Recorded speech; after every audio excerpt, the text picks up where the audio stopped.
بسم اللہ الرحمن الرحیم۔ السلام علیکم۔ صبح 8 بجے کا وقت تھا۔ پورا ہسپتال خالی تھا، ویرانی سی چھائی ہوئی تھی۔ باہر موجود لوگ بھی ابھی تک سو رہے تھے۔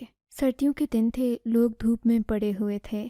میں اپنے آفس کی طرف جا رہی تھی۔ آج مجھے بہت سارے کام تھے کہ تبھی راستے میں مجھے صفیہ مل گئی۔ صفیہ کے چہرے پر بے پناہ وحشت تھی۔ وہ بہت زیادہ ڈری ہوئی لگ رہی تھی۔ اس کی آواز بھی کانپ رہی تھی، ہاتھوں پر بھی کپ کپی طاری تھی۔ اس کی یہ حالت دیکھ کر میں سمجھ گئی کہ کوئی پریشانی والا معاملہ ہے۔ وہ ہسپتال میں لیٹرین کی صفائی کا کام کرتی تھی۔ اس کے علاوہ بھی ساری گندگی اور کچرے کو سنبھالنا، صاف ستھرا کرنا صفیہ کا ہی کام تھا، مگر اس وقت وہ بہت پریشان تھی۔ میں نے پوچھا تو اس نے پھولی ہوئی سانس کے ساتھ مجھے تقریباً روتی ہوئی آواز میں مجھے ایک بات بتائی۔ کہنے لگی کہ لیٹرین سے مجھے 2 بچیوں کے رونے کی آواز آ رہی ہے۔ آواز بڑی عجیب سی ہے، جیسے کسی آواز آ رہی ہے۔ آواز بڑی عجیب سی ہے، جیسے کسی جن بھوت کی ہوتی ہے۔ میرے لیے صفائی کرنا بھی ضروری ہے، مگر میں وہاں جا بھی نہیں سکتی۔ اندر جاؤں گی تو پتہ نہیں کیا ہو جائے گا۔ لیٹرین اندر سے بند بھی ہے۔ میری ہمت نہیں ہو رہی کہ میں اندر موجود عورت یا مرد جو بھی ہے اسے باہر آنے کا کہوں۔ میری مدد کرو، ورنہ میں شاید اسی طرح گھبراہٹ کے مارے اپنا بلڈ پریشر لو کر بیٹھوں۔ صفیہ کی بات سن کر میں نے اسے تسلی دی اور کہا کہ یہاں کوئی جن بھوت کا چکر نہیں ہوتا، کیونکہ یہ کوئی ویران جگہ نہیں ہے، بلکہ ایک آباد ہسپتال ہے جہاں پر روزانہ ہزاروں لوگ اپنا علاج کروانے آتے ہیں۔ ہمارا ہسپتال بہت بڑا ہے، اس میں تو خالی انسان چلتے پھرتے ہی تھک جاتا ہے۔ میری بات سننے کے بعد اس نے اتفاق کیا، لیکن پھر بھی گھبراہٹ کم نہیں ہوئی۔ آپ میرے ساتھ چلیں رمبا جی، آپ ساتھ چل کر دیکھیں کہ کیا معاملہ ہے۔ مجھ میں اتنی صفیہ کی پریشانی دیکھ کر میں اپنا کام بھول گئی اور اس کے ساتھ ہی چل پڑی۔ تھوڑی ہی دور وہ جگہ واقع تھی جس کے بارے میں مجھے صفیہ نے بتایا تھا۔ وہاں پہنچ کر وہ آواز مجھے نہیں سنائی دی۔ آواز بند ہو گئی تھی، مگر وہ دروازہ جس کے بارے میں صفیہ نے اپنی گفتگو میں نشاندہی کی تھی وہ بدستور بند ہی تھا۔ جب میں اس دروازے کے قریب پہنچی تو واقعتاً مجھے بھی ڈر محسوس ہوا۔ میں نے اونچی آواز میں کہا کہ اندر جو بھی ہے میں اسے کہتی ہوں کہ دروازہ کھول دے، کیونکہ یہاں پر ہمیں سارے ہسپتال کو جواب دینا ہوتا ہے۔ اگر اندر کوئی عورت ہوئی تو اس کے لیے یہ بہتر نہیں کہ وہ صفائی کرنے والوں کو لیٹرین کے اندر جانے سے روکے۔ ویسے بھی اتنی بدبودار جگہ پر کون رہتا ہے؟ میں نے اپنی ناک کو اچھے سے ڈھانپ لیا تھا، کیونکہ یہ بہت بدبودار جگہ تھی۔ یہاں پر 1 گھنٹے میں کوئی 25 لوگ آتے اور اس ٹوائلٹ کو استعمال کرتے تھے۔ ایسے میں اس عورت کا وہاں بند رہنا بڑی عجیب سی بات تھی۔ اندر جو بھی تھا وہ عورت ہی لگتی تھی، کیونکہ مرد اتنے بزدل نہیں ہوتے کہ وہ ایک غسل خانے یا لیٹرین میں جا کر چھپ جائیں۔ میں نے دروازے کو زور زور سے پیٹا تو کسی نے دروازے کی کنڈی کھول دی تھی۔ ایک لمحے کو مجھے بھی ڈر محسوس ہوا تھا، کیونکہ سامنے جو عورت کھڑی تھی وہ بالکل بھی گھبرائی ہوئی نہیں تھی، بالکل ساکت تھی، جیسے کوئی مجسمہ ہوتا ہے۔ اسے دیکھ کر میں بھی ایک لمحے کو خوفزدہ ہو گئی تھی۔ اس نے کالے رنگ کی چادر سے خود کو سر سے پاؤں تک ڈھانپ رکھا تھا۔ آپ کون ہیں اور یہاں کیا کر رہی ہیں؟ میری بات سننے کے بعد اس کی آنکھوں سے آنسو چھلک پڑے تھے۔ تب مجھے اندازہ ہوا کہ وہ بھی بڑے حساس دل کی مالک خاتون تھی۔ خدا کے لیے مجھے یہاں سے نہ نکالو۔ اس عورت کی بات سن کر مجھے عجیب سا لگا تھا۔ میں تو تمہیں لیٹرین سے نکلنے کا کہہ رہی ہوں کیونکہ صفیہ نے صفائی کرنی ہے، پر تم کون ہو اور یہاں کیوں کھڑی ہو؟ تمہارے ہاتھ میں کیا ہے؟ کیا یہ بچیاں ہیں؟ تمہاری اولاد ہیں؟ میں نے کئی سارے سوال اس سے ایک ہی سانس میں کر دیے تھے، مگر اس نے میری کسی بات کا جواب نہیں دیا تھا۔ اگر تم میری بات کا جواب نہیں دو گی، میں نے اسے خاموش رہتا دیکھ کر کہا تھا، تو میرے لیے تمہیں یہاں رکھنا مشکل ہو جائے گا۔ میں سیکیورٹی کو بلا لوں گی۔ مجھے تمہارے بارے میں خود بھی پتہ چل سکتا ہے، لیکن میں تمہارے منہ سے سننا چاہتی ہوں۔ میں نے اس عورت کو یہ بات تو کہہ دی تھی، مگر صفیہ بھی پاس کھڑی چپ ہی تھی، کیونکہ شاید وہ اس عورت سے بھی ڈر گئی تھی۔ ایک تو صفیہ بہت ہی کمزور دل کی مالک تھی، لیکن اس عورت کا حلیہ بھی عجیب سا تھا۔ اس نے میرے آگے ہاتھ جوڑ دیے، کہنے لگی، خدا کے لیے مجھے یہاں سے مت نکالو، میں اپنی ان بچیوں کی وجہ سے مجبور ہوں۔ یہ حافظ قرآن بچیاں ہیں، ان کے بارے میں تم یہ مت سوچنا کہ میری بچیوں کے پاس باپ کا سہارا نہیں ہے۔ میری بچیاں حافظ قرآن ہیں، ابھی ابھی پیدا ہوئی ہیں، مگر میں تمہیں شرط لگا کر کہتی ہوں کہ میری بیٹیاں حافظ قرآن ہیں۔ میں اس بات کو ثابت کر کے رہوں گی۔ مجھے اس پاگل عورت کی ذہنی حالت پر شک ہونے لگا۔ تمہاری بیٹیاں جو بھی ہیں، مجھے اس بات سے کوئی غرض نہیں ہے، بس میں تو یہ کہہ رہی ہوں کہ تم اس لیٹرین سے باہر آ جاؤ۔ تم یہاں کب تک رہو گی؟ تمہاری بچیوں کے کھانے پینے کا کیا ہوگا؟ تم پاگل تو نہیں ہو گئی؟ حافظ قرآن ہونے سے کیا تمہاری بچیوں کا رزق یہاں اس پلیت جگہ پر آ کر ملے گا؟ تمہیں کچھ خدا کا خوف ہے؟ تم ان بچیوں کا حق مار رہی ہو۔ میں یہ باتیں کر ہی رہی تھی کہ صفیہ نے مجھے کوہنی مار کر اس عورت کی طرف متوجہ کروایا جو ایک ٹوکری لیے کھڑی تھی۔ ٹوکری کے اوپر کالے رنگ کا کپڑا پڑا ہوا تھا۔ اس کپڑے کو دیکھ کر صاف پتہ چل رہا تھا کہ وہ اپنی بچیوں کو ہم سے چھپا رہی ہے۔ ہمیں تو اپنی بچیوں کی شکل بھی نہیں دکھانا چاہتی، جن کے بارے میں وہ اتنے دعوے سے بات کر رہی تھی، انہی کو ہم سے چھپا رہی تھی۔ مجھے بات تو بڑی عجیب لگی، مگر میں خاموش ہو گئی۔ میں اسے ابھی پریشان نہیں کرنا چاہتی تھی۔ آخر کا جو بھی تھی تو وہ ان بچیوں کی ماں، اور ایک ماں کے جذبات کو میں اچھے سے سمجھ سکتی ہوں۔ اگر اس کی بچیاں حافظ قرآن تھیں تو پھر اسے یہاں چھپنے کی ضرورت کیا تھی؟ شکل و صورت سے وہ اچھی خاصی معقول گھرانے کی لگ رہی تھی۔ میں نے اس سے کہا کہ وہ یہاں سے نکل کر میرے ساتھ آ جائے، میں اسے ایک صاف کمرے میں رکھوں گی، اسے یہاں کھڑے رہنے کی ضرورت نہیں ہے۔ میری بات پر وہ شکر گزاری سے مجھے دیکھنے لگی۔ صفیہ نے مجھے منع کرنے کی کوشش کی، اشارتاً کنایتاً، لیکن میں نے اس کی بات نہیں سنی۔ کہہ دیا کہ میں اس عورت کو سہارا، اصل مقصد میرا کچھ اور تھا۔ میں تو اس عورت کے بارے میں بہت زیادہ متجسس ہو گئی تھی، کیونکہ میں اس کے بارے میں جاننا چاہتی تھی۔ جو بچیاں اس نے اپنے ہاتھ میں ٹوکری میں ڈال کر پکڑ رکھی تھیں، آخر ان کی کیا پہچان تھی؟ باپ کون تھا؟ کیا واقعی حافظ قرآن تھیں؟ اور اگر تھیں تو ایسا ممکن کیسے ہے کہ پیدا ہوتے ہی بچیوں نے قرآن حفظ کر لیا؟ یہ بات بڑی حیرت کی تھی، مگر اس عورت کا انداز اور انداز بیاں ایسا تھا کہ وہ جھوٹ نہیں بول رہی تھی بلکہ سچ ہی کہہ رہی تھی۔ شاید ہم سے چھپا ضرور رہی تھی کچھ، مگر جو کچھ اس نے بتایا تھا وہ سچ ہی بتایا تھا۔ اتنی پہچان تو تھی مجھے لوگوں کی کہ میں ان کے جھوٹ اور سچ کا اندازہ لگا لیتی تھی۔ وہ عورت بڑی یقین سے یہ بات کہہ رہی تھی کہ میری بچیاں حافظ قرآن ہیں، انہیں کچھ مت کہو، مگر بچیاں اتنی چھوٹی تھیں کہ ایک ٹوکری میں آ گئیں، یعنی کہ نوزائیدہ بچیاں تھیں جنہیں پیدا ہوئے زیادہ دیر نہیں گزری تھی۔ میں اس عورت کو اپنے ساتھ الٹرا ساؤنڈ والے کمرے میں لے آئی۔ الٹرا ساؤنڈ کرنا آسان ہوتا ہے، یہاں پر زیادہ رش بھی نہیں ہوتا، اور جو بھی مریض آتے ہیں وہ خاموشی سے واپس چلے جاتے ہیں۔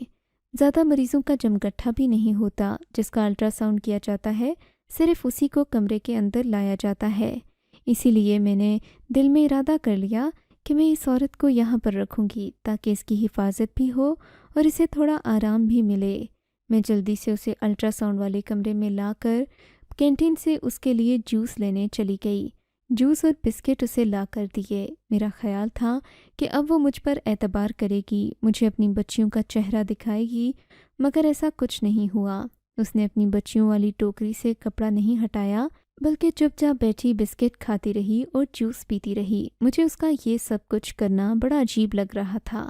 کم از کم اب اس بچیوں کا چہرہ مجھے دکھا دینا چاہیے تھا، کیونکہ میں اس پر شک کر رہی تھی۔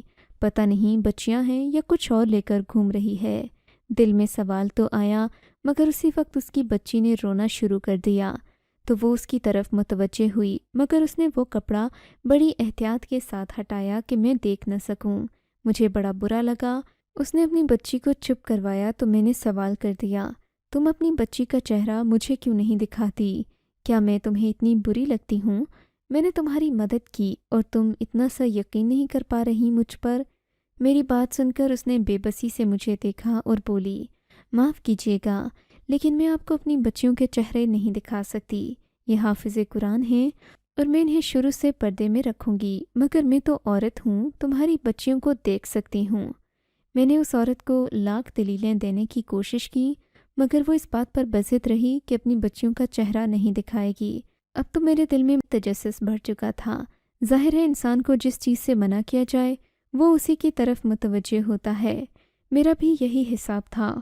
مجھے اس عورت نے جتنا اپنی بچیوں سے دور رکھنے کی کوشش کر دی تھی، میں نے دل میں ضد ٹھان لی تھی کہ میں اس کی بچیوں کو دیکھ کر رہوں گی۔ آخر ان میں ایسا بھی کیا خاص تھا کہ وہ مجھے اپنی بچیوں کا چہرہ تک نہ دکھا رہی تھی؟ خیر، میں نے اس پر یہ بات ظاہر نہیں کی، اپنے ارادے کو خفیہ رکھا، باہر چلی گئی۔ مجھے اندازہ تھا کہ میں اگر زیادہ دلچسپی دکھاؤں گی تو وہ بھی مجھ پر شک کرے گی، اپنی بچیوں کو مزید مجھ سے دور رکھے گی۔ میں نے اسے اچھا سارا جوس لا کر دیا، چائے بھی پلا دی، جانتی تھی کہ تھوڑی دیر کے بعد اسے قضائے حاجت کی ضرورت پڑے گی، اٹھ کر باتھ روم جائے گی اور اتنے میں اس کی بچیوں کو دیکھ لوں گی۔ مگر مجھے اس وقت مایوسی ہوئی جب وہ باتھ روم جانے کے لیے اپنی بچیوں والی ٹوکری کو بھی اپنے ساتھ لے کر گئی۔ اس کی یہ حرکت مجھے بہت بری لگی۔ میں نے دل میں سوچ لیا کہ اب میں اسے منہ پر کہوں گی کہ اگر تم نے اپنی بچیاں مجھے نہیں دکھانی تو پھر تم یہاں سے جا سکتی ہو، میں تمہیں سہارا نہیں دوں گی۔ میں ایسی لڑکی کو کیوں سہارا دوں جو مجھ پر بھروسہ ہی نہیں کرتی؟ اس کے باتھ روم کے باہر آتے ہی میں نے اس سے سوال کر دیا، کیا تم اتنی بے اعتبار ہو میرے بارے میں کہ اپنی بچیوں والی ٹوکری بھی اپنے ساتھ لے کر گئی؟ میں نے کون سا کھا جانا تھا؟ جی میں سمجھتی ہوں، لیکن میں اپنی بچیوں کو پردے میں رکھنا چاہ رہی تھی، آپ کو ان کا چہرہ نہیں دکھا سکتی، بس اسی لیے ساتھ لے کر گئی تھی۔ اگر تمہیں اتنا ہی شک ہے مجھ پر تو تم یہاں سے چلی جاؤ، یا تو مجھے اپنی بچیوں کے بارے میں صاف صاف بتا دو، یا پھر تم یہاں سے چلی جاؤ۔ میں ایسی لڑکی کو جو کہ اتنی مشکوک ہو اس کی اولاد کے ساتھ یہاں نہیں رکھ سکتی۔ ٹھیک ہے، میں شام تک چلی جاؤں گی۔ اس نے مجھے بڑا مضبوط جواب دیا تو مجھے بھی حیرت کا ایک جھٹکا لگا تھا۔ میں سمجھ نہیں پا رہی تھی کہ اس میں اتنا اعتماد کہاں سے آ گیا۔ میں نے سوچا کہ شام کو میں اسے اس کمرے سے نکال دوں گی، ویسے بھی میرے لیے اسے یہاں زیادہ دیر تک رکھنا خطرے سے خالی نہیں تھا۔ مجھے مینجمنٹ پوچھ سکتی تھی کہ میں نے یہاں اس عورت کو کیوں رکھا ہوا ہے۔ میں نے سوچا کہ اس سے پہلے کہ شام کو یہ عورت چلی جائے، یہ قصہ ہمیشہ کے لیے بند ہو جائے، میں چوکیدار سے پوچھتی ہوں۔ ہمارے ڈپارٹمنٹ کا چوکیدار واچ مین بہت ہی اچھا انسان تھا، اسے دنیا بھر کی خبر رہتی تھی۔ تھا تو شکل سے بڑا معمولی انسان، لیکن وہ ہمیشہ کوئی نہ کوئی خبر میرے تک لاتا رہتا تھا، اس لیے مجھے اس پر بھروسہ بھی بہت تھا۔ میں اس کے پاس گئی، اس کا نام نسیم تھا، اسے ساری بات بتا کر پوچھا کہ تم بتاؤ مجھے کیا کرنا چاہیے۔ نسیم نے میری بات کا جواب نہیں دیا، کہنے لگا اب تو میں بھی اس عورت کو دیکھنا چاہتا ہوں، کون ہے وہ؟ اتنا مشکوک رویہ تو میری سمجھ سے باہر ہے، تم بے وقوف ہو، تمہیں ایسی مشکوک عورت کو الٹرا ساؤنڈ روم تک نہیں لے کر وہ کوئی چورنی ہو، وہ وہاں سے کوئی چیز چوری کر لے تو تم کسے جواب دو گی؟ وہاں تو کروڑوں روپے کا سامان رکھا ہے۔ یہ بات سن کر میرے تو ہوش اڑ گئے، میں جلدی سے الٹرا ساؤنڈ روم کی طرف بھاگی۔ مجھے تو ڈر تھا کہ کہیں وہ عورت اس ٹوکری سمیت وہاں سے غائب نہ ہو جائے اور میں بلا وجہ تجسس میں ماری جاؤں۔ اسی سوچ نے مجھے خوفزدہ کر دیا۔ میں فوراً ہی اس کمرے میں پہنچی جہاں وہ عورت تھی، مگر مجھے اطمینان ہوا تھا کہ وہ اسی طرح چپ چاپ اپنی بچیوں کے ساتھ بیٹھی ہوئی تھی۔ مجھے دیکھتے ہی کہنے لگی کہ میں شام سے پہلے چلی جاؤں گی، بس اس سے پہلے مجھے مین وارڈ میں جانا ہے، مجھے روکیے گا مت۔ یہ بات سننے کے بعد میرا دل نرم پڑ گیا تھا، میں اسے مزید زبردستی نہیں کرنا چاہتی تھی۔ میں نے اسے اجازت دے دی، کہا کہ جو وہ چاہے کر سکتی ہے۔ میری اس بات پر وہ خوش ہو گئی، میرا بہت سارا شکریہ ادا کیا اور اپنی ٹوکری اٹھا کر اس کمرے سے نکل گئی۔ وہ مین وارڈ کی طرف جانا چاہ کرتے کرتے باہر تک آ گئی، اسے مین وارڈ کا بھی بتایا، ساتھ ہی واچ مین کو بھی اشارہ کر کے اس عورت کی طرف متوجہ کیا کہ یہی وہ عورت ہے جو مجھے اپنی بچیوں کا چہرہ نہیں دکھا رہی۔ اس نے بھی اسے غور سے دیکھا تھا، سر سے پاؤں تک اس عورت کا معائنہ کر لیا تھا۔ اس کے جانے کے بعد میں واپس واچ مین کے پاس آئی اور پوچھا کہ وہ اس عورت کے بارے میں کیا سوچتا ہے۔ اس نے مجھے بہت سوچ سمجھ کر جواب دیا، کہا کہ یہ تو مجھے بھی ایک معمہ لگی ہے، بہت پراسرار عورت ہے، میرے پاس وقت نہیں ہے، ورنہ میں اس کے پیچھے جاتا اور دیکھتا کہ یہ کیا کرتی ہے۔ اس نے بچیوں کی ٹوکری کو بڑے پراسرار طریقے سے سمیٹا ہوا ہے۔ میں عام خاص چیز کے پیچھے نہیں بھاگتا، مگر یہ عورت تو مجھے بڑی پراسرار اور عجیب سی لگی ہے۔ واچ مین کی اس بات کو سن کر میرا ذہن مزید سوالوں سے بھر گیا تھا۔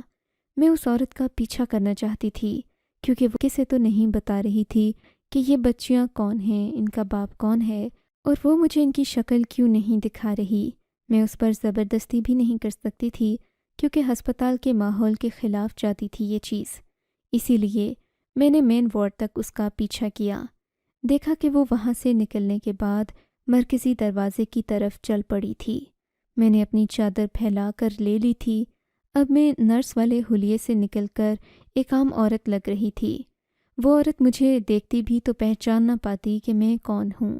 وہ ایک گاڑی میں بیٹھ رہی تھی۔ اس کے پاس کرایہ تھا۔ مجھے اس بات کا اندازہ نہیں تھا کیونکہ وہ تو خود کو بہت ہی بیچارہ، بے بس اور لٹا پٹا ظاہر کر رہی تھی، لیکن ابھی اس کے ٹھاٹ امیروں والے تھے۔ اس نے ایک بڑی اے سی والی گاڑی بک کی اور اس پر بیٹھ گئی۔ میں نے بھی باہر کھڑی ایک ٹیکسی میں بیٹھ کر ڈرائیور سے کہا کہ اس کار کا پیچھا کرو۔ میں نے اس کار کا پیچھا کیا۔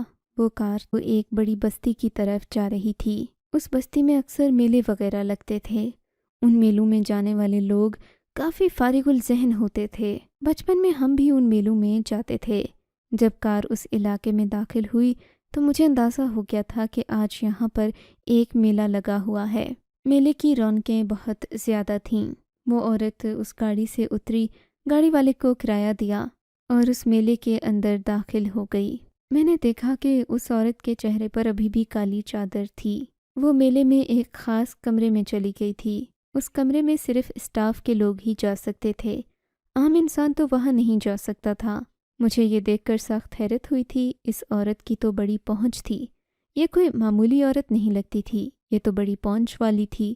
مجھے بڑی حیرت ہوئی کہ یہ تو کافی مسکین بن رہی تھی، حالانکہ اپنی حلیے اور شکل و صورت سے کافی اچھے گھر کی لگتی تھی۔ بہرحال میں وہاں باہر ہی کھڑی ہو گئی کہ تبھی اسٹاف روم سے ایک اعلان ہوا تھا۔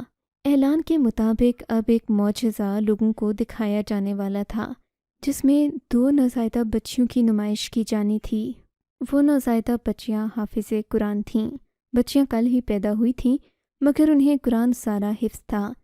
اس بات نے میرے رونگٹے کھڑے کر دیے تھے۔ عورت کتنی عجیب ہے، جو چیز مجھے نہیں دکھائی اس نے وہ پوری دنیا کو دکھائے گی۔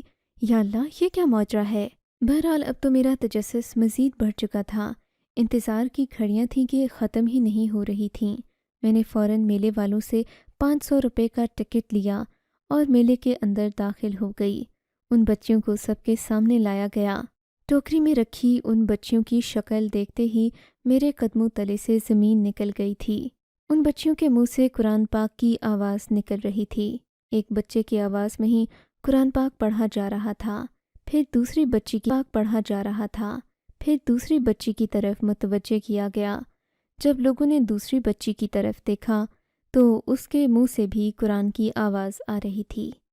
یہ بات دیکھتے ہی لوگ اشش کر اٹھے، اس بچی پر پیسے پھینکنے لگے، مگر میں تو ان دونوں بچیوں کی صورت دیکھ کر اپنے ہوش و حواس کھو چکی تھی۔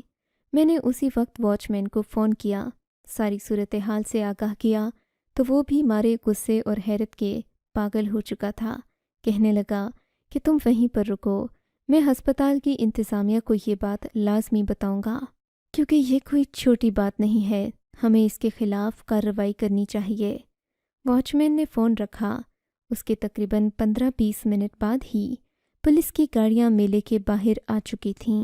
میں ابھی میلے کے اندر ہی تھی۔ لوگ دھڑا دھڑ اس بچی پر پیسہ پھینک رہے تھے۔ تھوڑی ہی دیر کے اندر پولیس میلے کے اندر داخل ہو چکی تھی۔ جہاں پر یہ سارا تماشا کھیلا جا رہا تھا وہاں آ کر پولیس نے چھاپا مارا تھا۔ پولیس کے ساتھ ایک لیڈی ڈاکٹر بھی آئی تھیں۔ ان بچیوں کو پولیس نے ڈاکٹر صاحبہ کے حوالے کر دیا۔ لیڈی ڈاکٹر نے ان بچیوں کو لے کر گاڑی میں رکھا اور اس عورت کو بھی گرفتار کر لیا گیا۔ میں نے پولیس سے صاف کہہ دیا کہ میں اس عورت کو نہیں جانتی۔ ہاں، میں نے اسے الٹرا ساؤنڈ روم میں اس لیے رکھا تھا کہ کہیں یہ ان بچیوں کی وجہ سے پریشانی کا سامنا نہ کرے، پر میں یہ نہیں جانتی تھی کہ اس نے یہ بچیاں یہاں ہسپتال کی وارڈ سے ہی چوری کی ہیں۔ تبھی تو اسے بچیوں کو کھلانے پلانے کی فکر نہیں تھی۔ وہ تو ایسے خود کو ظاہر کر رہی تھی جیسے کسی ظالم شوہر کی بیوی ہو، جس کے ہاں بیٹوں کی جگہ بیٹیاں پیدا ہو گئی ہوں اور وہ اس پاگل پن میں اپنی بیوی کو مارنا چاہتا ہو، ان بچوں کو بھی ذبح یا دفن کرنا چاہتا ہو۔ اسی خوف کے پیش نظر تو میں نے اسے پناہ دی تھی، مگر میں کیا جانتی تھی کہ وہ ایک ڈھونگی ہے، اسپتال سے دوسروں کی اولاد چوری کرنے آئی ہے۔ اس بات نے مجھے خوفزدہ کر دیا تھا۔